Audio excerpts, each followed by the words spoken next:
Well, good afternoon. This is Jeff from Arcanum Holistic Clinic, and I just wanted to take a few minutes that I have free this afternoon and share this article that came through on my newsfeed. I just have it right here on screen. I couldn't figure out how to get myself on screen and the article on screen at the same time. It seems it was an either or. So here we go. I'm going to just go through some of the points of this article and make my comments on them. This article just came out a few days ago. It's called Why Male Fertility Needs Greater Attention. And here's the subtitle. It says, with sperm counts falling, the need for research into both the causes of treatments for male infertility has never been greater. And I'll just give you a spoiler alert. There's kind of a clue right there in the subtitle that this article may be good for identifying the problem, but it's not very good at all for giving useful solutions. So let's just go through, at least find the good points in this article that we could use, and then where we would turn to get some better practical advice for what to do for male fertility.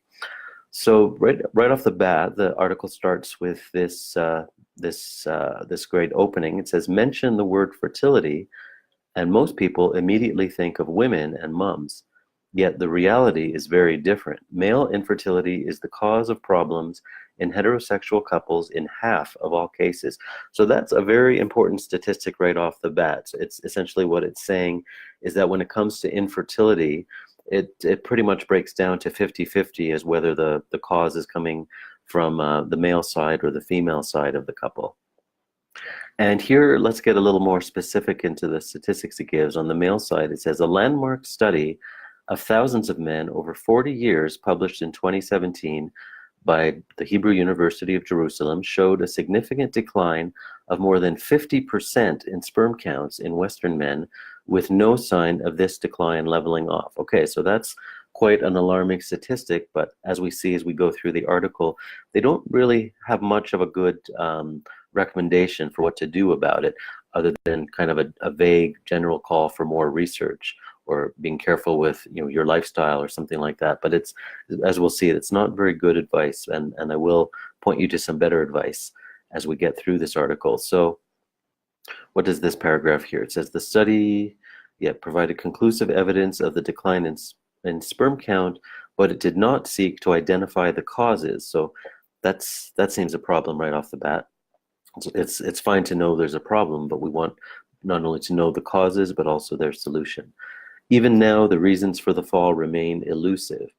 There is some evidence that it is caused by environmental factors, such as exposure to chemicals through what we eat and drink, or the poor quality of the air we breathe in towns and cities. Okay, well, that's kind of almost like a truism in a sense, but it's a little bit vague. We all kind of know we have toxicity and we have some problems, but it's still not really very helpful there. Here's where it's talking about, I'm just scrolling down here. It's talking about some of the key parameters that are being measured in sperm health, and it identifies three. It names them the sperm count, the sperm motility, i.e. can they swim, and morphology, or are they the right shape. And actually, this is a very interesting point here, just scrolling down some more.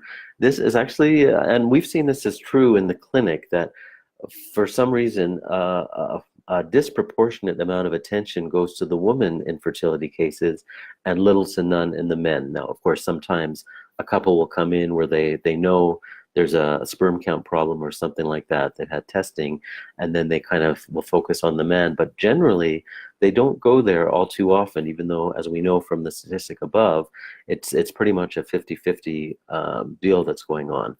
So what it says here, I wanted to read to you, the woman actually acts as the therapy for the man's problem. We are giving an invasive procedure to a person who doesn't need it in order to treat another person. That doesn't happen in any other branch of medicine. So yeah, it's certainly a very interesting phenomenon that's going on with this disproportionate focus on the woman in infertility cases. So here, if I scroll down to what factors affect male fertility, a focus on sperm biology and drug discovery for male subfertility. So I just wanted to, I highlighted that because, of course, in the Western medical model, all attention goes into drug therapies and other invasive therapies, which of course are sometimes necessary, but in our experience, we get a lot of success in couples, using our natural methods for fertility long before anyone even needs to think about going to drugs. So it's certainly our advice to not rush to drugs. Of course, use them when they're absolutely necessary. But yeah, we've had much more success on the natural route. And actually, if you haven't yet seen our book, you can download our fertility book for free. We have that available at www.naturalfertilitybook.com. You can get your free copy there, and it basically gives all the approaches that we use for enhancing natural fertility.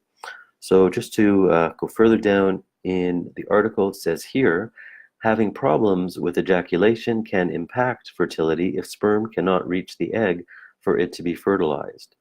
Examples of ejaculatory disorders include premature ejaculation, retrograde ejaculation, where semen is ejaculated into the bladder, as well as failure to ejaculate.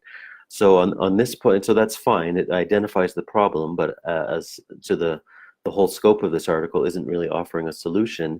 And again, if you turn to our natural fertility book, and specifically in chapter 8, we give some very specific outlines as what's going on in basically sexual health for the whole couple, and how these problems can largely be eliminated, again, through the natural methods. And again, you can find our book for free at naturalfertilitybook.com. And what does it say here? Male fertility needs to be made a greater priority. So it says healthy lifestyle choices are among the most important and manageable ways to improve fertility.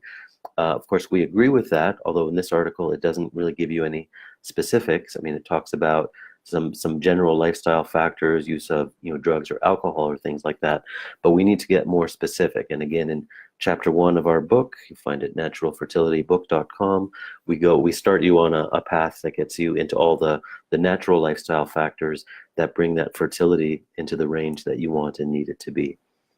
And finally, I do like the closing statement in this article. Men, it says, also need to be aware that just as they share responsibility with women for birth control, they cannot leave fertility concerns to women. Men can also be the problem. As we know from the opening of this article, it's pretty much a 50-50 split statistically. So I just wanted to point out some of the good, some of the bad from this article. It's very good at identifying the problem, not so much at the solutions. And as I have here in our comments, you can go right to our website here, our naturalfertilitybook.com. If you haven't already, you can download a free copy of our 8 Steps to Natural Fertility, and it really outlines all the practical things that you need to do. It's not just identifying that there's a problem and maybe there's some things you can do about it, but it's actually a very step-by-step process. So anyways, thank you for spending this few minutes with me. I'm going to go back to the regular business of the day, but this article really jumped out at me, and I wanted to point out what was useful and what was not so useful in it. So have a good rest of your afternoon. See you later.